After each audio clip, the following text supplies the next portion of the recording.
Hello everyone, science kitchen रेसिपीमध्ये तुमचे स्वागत आहे। तर आज आपण पाहणार आहोत अगदी 20 मिनिटात तयार होणारी सर्वात सोप्या पद्धतीने पेढ्यासारखी मऊसूद अशी रवा बर्फी।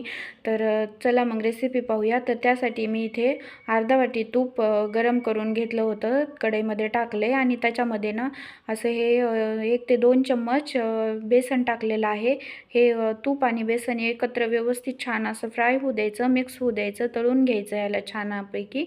दोन्ही व्यवस्थित एकत्र मिक्स झाल्यानंतर याच्यामध्ये 1 वाटी बारीक असा रवा टाकायचा आहे। जर बारीक रवा नसेल तुमच्याकडे, मोठा असेल तर मिक्सरमध्ये बारीक करून घ्यायचा आणि तो रवा टाकायचा आहे, एकदम बारीक रवा टाकायचा आहे।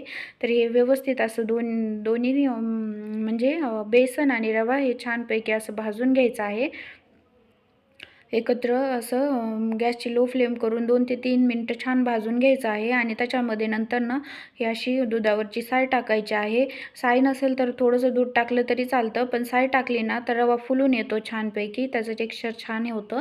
त्यामुळे 2 चम्मच साय टाकली तर छान होतं आणखीन, त्यामुळे टाकायची आहे 2 चम्मच साय, दुधावरची साय टाकायची आहे आणि हे सर्व एकत्र असं व्यवस्थित मिक्स करून घ्यायचं आहे। छानपैकी भाजायचं आहे याला 2 ते 3 मिनिटं।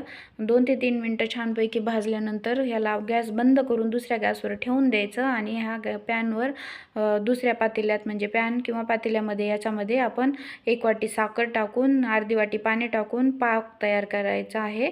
तर हा पाक व्यवस्थित असा म्हणजे मीडियम गॅसची फ्लेम करून तयार करून घ्यायचा आहे। त्याच्यामध्ये विलायची टाकायची आहे, अख्खी विलायची टाकत आहे मी, तुम्ही पावडर टाकली तरी चालेल। आणि ह्याचा पाक म्हणजे मीडियम फ्लेमवर राहू द्यायचं, पाक तयार होऊ द्यायचा। तोपर्यंत आपला इकडं हे जो भाजलेला रवा आहे गॅस बंद करून ठेवलेला दुसऱ्या गॅसवरचा, त्याच्यामध्ये ना हे मिल्क पावडर टाकायचं आहे। तर हे 1 पुडा किंवा हे असे मिल्क पावडरचे छोटे 2 पुडे जरी टाकले ना तरी छान लागतं। मी 1 पुडा टाकत आहे आणि हे मिल्क पावडर याच्यामध्ये छान असं मिक्स करून घ्यायचं व्यवस्थित।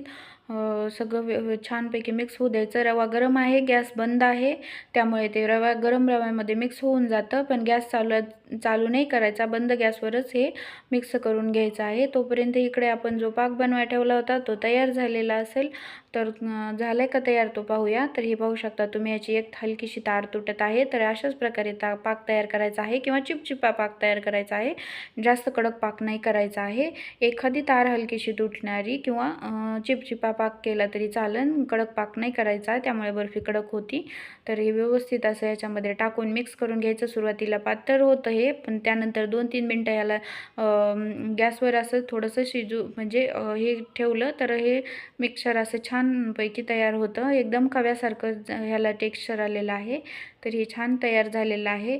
तर आपण गॅस बंद करू शकतात आता आणि ताटामध्ये ना 1 चम्मच तूप घेतलेलं आहे खाली टाकून, हे सर्व मिश्रण ह्या ताटामध्ये काढून घ्यायचं आहे। त्याला हाताने किंवा चमच्याने किंवा वाटीने टॅप करायचं आहे व्यवस्थित आणि त्याच्यानंतर ड्रायफ्रूट्स टाकायचे आहेत, बारीक करून अख्खे टाकायचे किंवा तुकडे करून टाकले तरी चालते। ह्या अशा प्रकारे मी सर्व मिक्सरमध्ये बारीक करून घेतले होते, अव्वडधोबड ड्रायफ्रूट टाकत आहे। त्यानंतर याला असं कट करून घ्यायचं आहे आणि त्याला आकार देऊन घ्यायचा आहे। तुम्ही चौकोनी दिला तरी चालेल, मी अशा प्रकारे आकार देत आहे। तर ही रवा बर्फी आपली छानपैकी तयार झालेली आहे। तर ही रेसिपी तुम्ही एकदा नक्की ट्राय करा आणि रेसिपी कशी वाटली ती कमेंट करून मला नक्की सांगा। आणि व्हिडिओ आवडला असेल तर चॅनेलला लाईक, शेअर आणि सबस्क्राईब करा आणि पूर्ण व्हिडिओ पाहिल्याबद्दल तुमचे खूप खूप धन्यवाद।